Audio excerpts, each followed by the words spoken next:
હું રાજ સૂર્યવંશી છેલ્લા 18 વર્ષથી અમદાવાદ મેટ્રોપોલિટન કોર્ટમાં વકીલાત તરીકેનો વ્યવસાય કરું છું. મારો વ્યવસાયનો જે ખાસિયત છે એ ફોજદારી એટલે કે ક્રિમિનલ સાઇડની છે મારી પ્રેક્ટિસ. અને મારા કુટુંબ ઉપર એક આવી પડેલી મુશ્કેલીના કારણે મારે વકીલ બનવાનો મેં દ્રઢ નિશ્ચય લીધેલો. કોર્ટે મારા ફાધરને નિર્દોષ છોડ્યા ત્યારે મારી સાચી સિદ્ધિ હાંસલ થયેલી.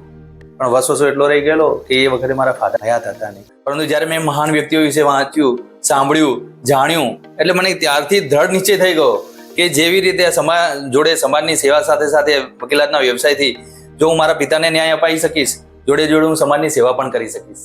આમ બી જોવા જઈએ આપણે તો આપણા ભારતનું બંધારણ કરવાવાળા બાબા સાહેબ આંબેડકર, આપણી દેશની આઝાદી અપાવનાર મહાત્મા ગાંધી, આપણા દેશના અખંડિત જે ખંડિત થઈ ગયેલું એને એક કરવામાં સૌથી મહત્વનો ફાળો સરદાર વલ્લભભાઈ પટેલ.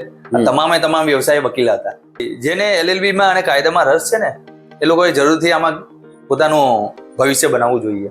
રાષ્ટ્રીય અને આંતરરાષ્ટ્રીય સ્તરે અત્યારે મોટી મોટી કંપનીઓમાં, સરકારમાં અને અલગ અલગ સંસ્થાઓમાં HR, માર્કેટિંગની જેવી જગ્યાઓ છે, એવી રીતના લીગલ ઓફિસરની બી જગ્યાઓ બહાર પડે છે. એ કોઈ કાયદાનો સંઘર્ષમાં આવી જાય છે, કોઈ ગુનો કરે છે ને, પોતે તો હેરાન થાય છે, જોડે જોડે એની ફેમિલી પણ હેરાન થાય છે. એટલે મેં અગાઉ કહી દીધેલું એમ કે કાયદો કોઈને છોડતો નથી. કાયદે में रहोगे तो फायदे में रहोगे.